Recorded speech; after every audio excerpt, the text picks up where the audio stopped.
The work of transforming schools from an industrial assembly line model to a modern, student-centered and learning-focused approach must begin at the nexus of learning and teaching. By personalizing learning, we create a circumstance where we can take advantage of student strengths. When we have a deep understanding of each individual, we can determine the correct blend of learning modalities and strategies to ensure success for each learner. It involves much more than adopting an expanded set of instructional skills and strategies.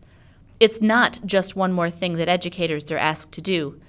In reality, this transformation is about approaching the work of learning and teaching differently. Personalized learning, by its definition, is giving the students exactly what they need at the level they need academically, socially, emotionally, everything. So when we are trying to get each individual student to meet the levels of proficiency, we're able to adjust it exactly how we need to. In our specific engineering classes, they have a specific, maybe a problem statement, and then with this problem statement, they work together in different collaborative groups to try and meet the standards and also meet the problem statement in a way that's most effective and optimal for them. I think that what students appreciate the most about our personalized learning environment is the fact that it allows them to authentically develop as readers and writers.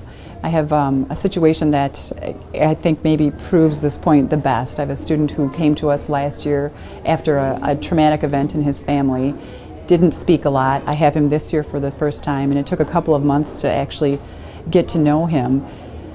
That happened because we provided him the opportunity to write about what he wanted to write about. He's a chess player, he's a musician. He took a couple of those topics and really put his heart into it, and now is writing about board games because that's something that he's interested in too.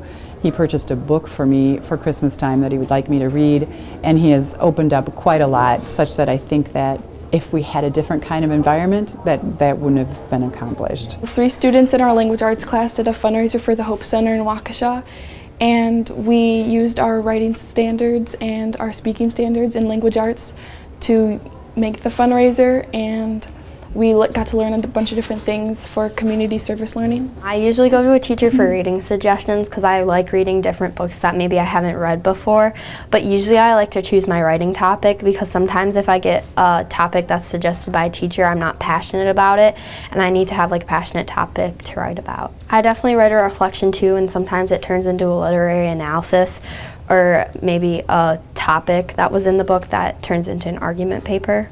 I wouldn't change anything, honestly. I think we have so much freedom, which is really nice, and we also get to choose what we read and write. Through personalized learning, there's definitely a greater degree of student ownership.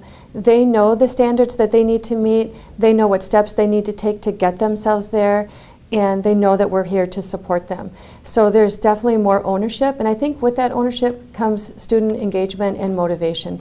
They want to achieve and be challenged.